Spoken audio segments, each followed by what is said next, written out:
ٹھیک ہے، پیدائشی ولی پیدا ہوئے ہیں، تو یہ بچپن میں ان کے کوئی کام ایسے ہوئے ہوں جس سے ان کے آباء و اجداد نے یا پیڑھی در پیڑھی سینہ بہ سینہ آپ تک پہنچی ہو کہ یہ کام تھے، اس طرح کرتے تھے، نماز روزہ کرتے تھے، یا کہ جس طرح کے ولی لوگ ہوتے ہیں ان کا ایک الگ مقام ہوتا ہے، وہ الگ طرح کے لوگ ہوتے ہیں؟ ہاں، یہ ان کا ایک بہت ساری کرامات ہیں آپ کی، لیکن اس میں سے ایک جو آپ کی کرامات ہے کہ اکثر جو آپ کو دیکھا گیا جب آپ عبادت کرتے تھے، نماز میں جاتے تھے، تو آپ کا ہر جسم کا حصہ الگ ہو جاتا تھا. یہ بڑی کرامات ہے آپ کی کہ اس میں جو ہے نا ہمارے بزرگ جسم سے جدا ہو جاتا جدا ہو جاتا تھا ہر حصہ. یہ ان کی بڑی اور بھی بہت ساری کرامات ہیں آپ کی جو ہے نا یہاں پہ. بلکہ آپ کی یہ کرامات یہاں ہے کہ یہ ہمارا جو یہ قبرستان ہے یہ بہت وسیع ہے، قدیمی ہے، بہت عرصہ سے ہے، جی جی تقریباً 1 صدی سے بھی پہلے. جی. تو یہاں پہ جب اس کی توسیع کا کام شروع تھا یہاں پہ، تو اس وقت چونکہ پاکستان نہیں بنا تھا، جی. پاک و ہند یہ مشترکہ تھا، تو ایک ہی بر صغیر. ہاں، تو یہاں پہ ہندو بھی آباد تھے. تو وہاں جب جو مزدور کام کر رہے تھے ان میں ایک ہندو مزدور بھی تھا. تو جب وہ کام بہت سخت تھا، یہاں پہاڑیاں تھیں اس وقت، سرنگیں وغیرہ ہاتھوں سے وہ جو سب کام کیا جاتا تھا، مشینری تو نہیں تھی. تو وہاں جب ایک ہندو بھی، اس کے بھی ہاتھوں میں چھالے پڑ گئے، زخم ہو گئے. تو باقی جو مسلمان تھے مزدور، تو آپ سے سب نے کہا کہ حضور یہ کام بہت سخت ہے ہمارے، تو یہاں ہاتھ زخمی ہو گئے، چھالے پڑ گئے. تو آپ نے سب کو کہا کہ ادھر آئیں. تو آپ نے اپنا لوہاب دن سب کو لگایا. تو وہ ہندو تھا، اس کو بھی آپ نے اپنا لوہاب دن لگایا. تو جب یہ ہمارے بزرگ نے بتایا کہ وہ ہندو کا جب مرا تو اس کو جب جلایا گیا تو سب جسم جل گیا، لیکن اس کے دونوں ہاتھ جو ہے نا وہ نہیں جلیں. تو ان کے دونوں ہاتھوں کو یہاں اسی قبرستان میں مدفن کیا گیا، تدفین ہوئی ہے ان کی. اسی قبرستان میں مدفن ہے؟ اسی قبر، لیکن قدیمی آپ وہ نشانی موجود نہیں ہے یہاں پہ. اچھا، چونکہ تو سینہ بہ سینہ اب تک یہ سینہ بہ سینہ یہ چیز بات جو ہے نا پہنچی ہے، بزرگوں سے پہنچی. اتنی کرامات ہیں. جی جی بالکل. یہ اچھا، مجھے یہ بتائیں کہ کتنے بھائی ہیں یہ بابا صاحب؟ بابا صاحب رحمۃ اللہ علیہ آپ 3 بھائی تھے، ایک آپ سے بڑے تھے، ایک چھوٹے بھائی تھے. تو کیا وہ بھی روحانیت سے فیض یاب تھے؟ نہیں. ہاں ہے تو ذرا بزرگوں سے یہ سلسلہ تو تھا، لیکن جس طرح بابا جی سرکار رحمۃ اللہ علیہ پہ میاں صاحب رحمۃ اللہ علیہ نے وہ کرم کیا، وہ فیض سے نوازا، اس طرح تو نہیں تھا. لیکن یہ ہے کہ تھے وہ بھی معامل تھے، نمازی، پرہیزگار تھے.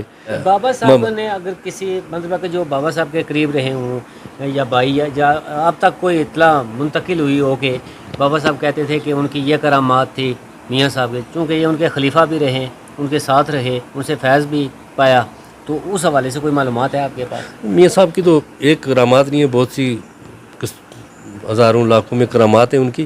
لیکن بابا صاحب کے حوالے سے ایک تو یہ بات ہوئی تھی کہ جب آپ کو فیضا یافتہ کیا تو آپ کے جو خدام تھے وہاں کھڑی شریف دربار کے اندر، تو وہاں پہ انہوں نے اعتراض کیا کہ حضور ہم اتنا عرصہ یہاں پہ خدمت کر رہے ہیں، سارا کوئی یہ بابا علیہ بادشاہ ہے، پونچیا بابا سے مشہور تھے نا آپ. تو یہ آئے، آپ نے ان کا جو ہے نا ان پہ اتنا کرم کر دیا، اور جب بھی کہیں آپ ذکر کرتے ہیں تو ہمارا تذکرہ کم ہوتا ہے، بابا علیہ بادشاہ کی بات زیادہ ہوتی ہے، تو خدمت تو ہم زیادہ کرتے ہیں آپ کی. تو یہ بات تھی. تو آپ ایک مرتبہ پنجری گھوم بھی ہے وہاں تشریف لے آئے، بیٹھک موجود ہے سرکار کی پنجری شریف میں. تو وہاں پہ یہی جو ان کے خدام تھے، خلیفے تھے، انہوں نے اسی طرح سے باتیں کی. تو آپ وہاں ایک اونچی پہاڑی ہے وہاں پہ بیٹھے ہوئے تھے، بات کر رہے تھے. تو ان سے آپ نے کہا کہ آپ میں سے کوئی ہے یہ اس پہاڑی سے نیچے چھلانگ لگائے؟ تو وہ سب کہنے لگے نہیں یہ مشکل کام ہے، یہاں سے تو نیچے جان کا خطرہ ہے. تو حضور میاں محمد بخش رحمہ نے خاموشی اختیار کر لی. یہ بات وہاں پہ ختم ہو گئی. تو جب بابا علیہ بادشاہ رحمۃ اللہ علیہ آپ وہاں پنجری شریف تشریف لے گئے، تو جو خدام خلیفے تھے آپ کے، انہوں نے کہا کہ جی ہم نے آپ کا یہ مطلب میاں صاحب سے یہ بات کی. تو میاں صاحب نے ہمیں فرمایا کہ یہاں سے آپ میں سے کوئی ہے جو یہاں سے جو ہے نا نیچے پہاڑی سے چھلانگ لگائے. تو ہم تو انکار ہو گئے، یہ مشکل کام تھا پہاڑی سے چھلانگ لگانا. تو آپ نے کہا کہ وہ جگہ مجھے بتائیں جہاں سے میاں صاحب نے یہ بات کہی ہے. وہ آگے لے گئے اس پہاڑی کے قریب بابا جی کو، کہنے لگے یہاں تھے ہم بیٹھے ہوئے ہو، یہاں میاں صاحب بیٹھے تھے، یہاں یہ بات کہی ہے آپ نے. تو یہ کہنا تھا تو آپ نے وہاں سے چھلانگ لگا دی نیچے پہاڑی سے. تو اتنے میں جو ہے نا وہ کافی شور ہو گیا کہ بابا جی حضور میاں صاحب بھی باہر تشریف لے آئے. تو کہنے لگے کیا مسئلہ ہے؟ کہنے لگے جی وہ پنچیا بابا تو نیچے چھلانگ لگا گیا ہے. تو کیا انہوں نے کہا کیوں؟ انہوں نے کہا جی ہم نے تو یہ بات کی ہے، کہنا ہی تھا، تو انہوں نے چھلانگ لگا. تو جب دیکھے آگے دیکھا بابا جی سرکار نیچے سلامت کھڑے، تو آواز دی انہوں نے کہ جی آپ اوپر آئیں. واپس جب پہاڑی پہ آئے، تشریف لے آئے، میاں صاحب نے پوچھا کہ بابا یہ آپ نے کیوں یہ ایسے کام کیا ہے؟ تو آپ نے فرمایا کہ جی مجھے یہ پتا تھا کہ گوجری میں کہا کہ ات بھی تم میں اگے بھی تم ہے، تو اس وجہ تو پھر ہم نے چھلانگ لگائی ہے. بابا جی کا عرس کب ہوتا ہے؟ بابا جی رحمۃ اللہ علیہ آپ کا عرس پاک یہ ابھی 1، 2، 3 اگست کو انعقاد پذیر ہو رہا ہے. 1 اگست بعد نماز عصر محفل نعت ختم انبیاء شریف کا پروگرام ہے. 2 اگست بعد نماز مغرب محفل نعت، اور اس کے بعد نماز عشاء محفل سماج، جس میں ملک کے معروف و قوال جو ہیں وہ آصف علی سنتو تشریف لا رہے ہیں، تو رات بھر محفل سما ہوگی. 3 اگست 10 بجے صبح محفل پاک کا آغاز ہوگا اور اختتامی دعا ہوگی، جس میں علماء کرام، علماء مشائخ اور کثیر تعداد میں جو ہے وہ شرکت فرمائیں گے. تو انشاءاللہ عقیدت مند کی کثیر تعداد میں شرکت فرمائیں گے، اور بعد نماز ظہر اختتامی دعا ہوگی. اچھا جی، اب ہم چلتے ہیں اندر. جو بابا جی رحمۃ اللہ علیہ کا جو اجرا ہے انہوں نے بتائی ہوتی ہے، یہی جگہ تھی جہاں پہ مزار بنا ہے، یہیں پہ تدفین ہوئی ہے. ساتھ میں اجرا مبارک ہے جہاں آپ کی رہائش گاہ تھی، اس کے ساتھ مسجد ہے جہاں پہ آپ نماز پڑھتے تھے، نماز ادا کرتے تھے، 5 وقت تہجد گزاری کرتے تھے. ساتھ میں آپ کی رہائش گاہ اجرا مبارک تھا. تو اچھا میں یہ ایک چیز نوٹ کر رہا ہوں کہ 3 جون 1935 47 میں پاکستان آزاد ہوا نا، تو یہ اس ٹائم برصغیر ایک ہی تھا. جی جی ایک ہی تھا. اس ٹائم یعنی کہ ہندو مسلم اکٹھے ہی رہتے تھے. ظاہر ان کے ساتھ جو ہندو بھی رہتے ہوں گے. تو جو آپ نے بات کی، میں اس لیے عکاسی کر رہا ہوں اس بات کی کہ وہ ہندو کے ہاتھ میں لا کے درد گیا تو پھر ان کو بھی شفا ہوگی. تو یہ میں دیکھنا چاہتا تھا کہ ان کی ولادت اور وصال کب ہوا. تو یہ 1935 ہے. بہت سارے لوگ ہوتے ہیں وہ ہر کرنا اپنے دیوتا. جی. تو اب یہ جی بلکہ یہ باہر آپ تختی لگی ہوئی ہے، آپ وہاں جو ہے نا وہ ہندی میں 1991 بکرمی لکھا ہوا ہے. ہندی میں بھی لکھا ہوا ہے. ٹھیک ہے جی ہاں، وہ ان کی وصال کی ڈیٹ ہندی میں لکھی ہوئی ہے. یہ تو ہماری عیسوی میں ہے نا، باہر یہ آپ وہ بھی دکھاتے ہیں آپ کو. جی کہ مسلمانوں کو آزادی عطا فرما. یا اللہ پاک ملک پاکستان کی خیر فرما، افواج پاکستان کی خیر فرما. یا اللہ پاک اپنے پیارے حبیب کے صدقہ میں جن احباب نے لوگوں کے لیے کہا، صاحب میزان کے صدقہ سب کی دلی نیک جائز مرادیں پوری فرما. حاضرین مجلس پہ اپنا فضل و کرم عطا فرما. یا اللہ پاک یہ جو میں دکھا رہا ہوں یہ ہندی ہے. ہاں جی، یہ پہلے جو میں نے بات کی ہے کہ یہاں پہ جو اصل جو عیسوی ڈیٹ تھی وہ 1935 عیسوی وصال، یوم وصال ہے آپ کا. ادھر یہ آپ نے جو وہ میں نے واقعہ بیان کیا تھا ہندو والا بھی، اور اس کے یہ اس وقت میں جو ہے نا یہاں بھی پہ بھی ہندی کا جو سلسلہ تھا نا پاک و ہند میں. تو یہ 21 جیٹھ 1991 بکرمی، یہ وہ ہندی میں جو ہے نا ڈیٹ لکھی ہوئی ہے. جی بکرمی کا جو ہے بکرمی. جی بکرمی بکرمی کیا مطلب ہے؟ یہ ہندی کا لفظ ہے. اچھا یہ بکرمی جو ہے یہ جی ویسے ہے اردو میں ہی لکھا ہے لیکن جی تاکہ پڑھ سکے کوئی. جی ٹھیک ہے. چلو بکرمی چلیے. یہ کیا بابا جی کے کیا لگتے تھے؟ یہ رشتہ کیا تھا؟ یہ پہلا جو دربار ہے حضرت سائیں قبلہ سائیں منگا سرکار رحمۃ اللہ علیہ، وہ والا سامنے پہلا روضہ پاک آپ کا جو ہے نا یوم وصال 1948 میں ہے. تو دوسرا یہ جو مزار ہے یہ حضرت وہ سجادہ نشین اول بابا جی حضور کے صاحبزادے سائیں منگا سرکار. یہ والے جی یہ آپ کے پوتا ہیں حضرت سائیں جمال الدین المعروف سائیں جمعہ سرکار رحمۃ اللہ علیہ. ٹھیک ہے. سجادہ نشین دائم. یہ آپ کے مزارات ہیں.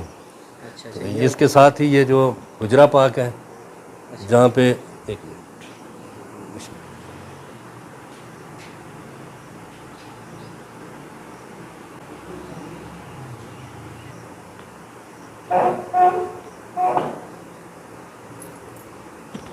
یہ لکھا ہے کہ حجرے اندر کھریاں پیراں دینی ڈنکے مارن، لال باول شیر کلندر دم دم نال پکارن.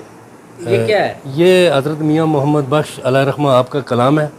یہ حجرہ شاہ مقیم حضرت سخی دم میرا لال پاک بہاول شیر قلندر علیہ رحمہ جو حضرت پیرا شاہ غازی قلندر دمنی سرکار رحمۃ اللہ علیہ کا پیرخانہ ہے. ان کے خاندان میں یہ حضرت سخی امیر بالا پیر علیہ رحمہ آپ کے پوتے ہیں حضرت لال بہاول شیر قلندر علیہ رحمہ کے. اور وہاں سے جو فیض کا سلسلہ ہے حضرت میاں پیرا شاہ غازی دمنی سرکار حضرت سخی امیر بالا پیر سرکار رحمۃ اللہ علیہ کے مرید ہیں. اور اس میں حضرت امام بری سرکار رحمۃ اللہ علیہ بھی، شاہ عنایت قادری، سخی سلطان باہو علیہ رحمہ، یہ حضرت سخی امیر بالا پیر علیہ رحمہ کے حجرہ شاہ مقیم سے. تو یہ میاں صاحب نے ان کی شان میں جو کلام لکھا ہے، جب ولادت ہوئی تو اس میں آپ نے جو ہے نا یہ پوری یہ آپ کی منقبت ہے آپ نے جو لکھی ہے آپ کی شان میں. یہ جہاں وہاں سے پھر یہ ایک حجرہ پاک کے اندر ہم نے بھی یہ شعر ادھر لکھا ہے. یہ سرکار کا حجرہ مبارک ہے، یہ آپ کی چارپائی مبارک ہے. یہ جہاں پہ آپ نفلی عبادت کرتے تھے، یہاں پہ یہاں آرام فرماتے تھے؟ جی یہاں پہ آرام فرماتے تھے. یہاں پہ یہ آپ کا تھلا مبارک ہے جہاں پہ آپ بیٹھ کر ذکر و اذکار کرتے تھے، نوافل ادا کرتے تھے. نماز جو 5 وقت کی وہ جو ساتھ میں مسجد تھی ابھی بھی ہے وہاں پہ ادا. یہ ساتھ میں آپ کا مچ تھا. یہ بات میں پوچھنا یہ میرے لیے جو ہے نا بہت امپورٹنٹ تھی کہ مجھے یہ بتائیں کہ یہ جو مچ والا سسٹم ہے، جی ٹھیک ہے، یہ اکثر میں سنتا آ رہا ہوں اکثر جی جی کہ یہ مچ کا کیا یہ ان کے ساتھ کیا تعلق ہوتا ہے؟ جو ہر بھی دربار پہ آپ دیکھیں گے فقیر کا مچ ہے، وہاں پہ آگ جلائی جاتی ہے. یہاں پہ دیکھیں نا انہوں نے ذکر و اذکار کیا، اللہ کی عبادت کی، اور ساتھ میں جو ہے نا یہ آگ جلا کر جو ہے نا وہ تزکیہ نفس کیا آپ نے. نشانیاں آپ دیکھ سکتے ہیں نا. یہ ادھر دیکھیں جو جگہ بنی ہے یہ تھوڑی سی یہاں سے اونچی ہے اس مچ کی نسبت سے. یہاں پہ آپ نفلی عبادت، ذکر و اذکار، ٹھیک ہے، آرام فرمانے کے لیے چرپائی بھی موجود ہے، مچ بھی، ساتھ میں مسجد بھی موجود ہے. ٹھیک ہے، یہ اللہ کے ولی کی نشانی ہے. آج بھی دیکھیں یہاں پہ ذکر و اذکار بھی ہیں، درس بھی ہے، دین بھی سکھایا جاتا ہے، شریعت بھی یہاں سے مل رہی ہے، طریقت بھی یہاں سے مل رہی ہے. جی درس کا بھی نظام ہے، نماز جمعہ بھی ہوتا ہے یہاں پہ. اس دربار کے متعلق جتنی بھی معلومات، جتنی میں سمجھتا تھا، جتنا میرا نالج تھا، وہ میں نے کوشش کی ہے کہ آپ لوگوں تک پہنچائی جائے. اور یہ عرس بھی ان کا قریب آ رہا ہے اور بہت سارے لوگ عقیدت مند یہاں پر آتے ہیں. نظر نیاز کا بھی سلسلہ جاری رہتا ہے، وسیلہ بنا کر اللہ سے مانگتے ہیں، اور جو نیک کامل لوگ ہیں اللہ تعالیٰ ان کے وسیلے سے بھی دیتا ہے. ملیں گے پھر کسی نئی ویڈیو میں، تب تک کے لیے اللہ نگہبان.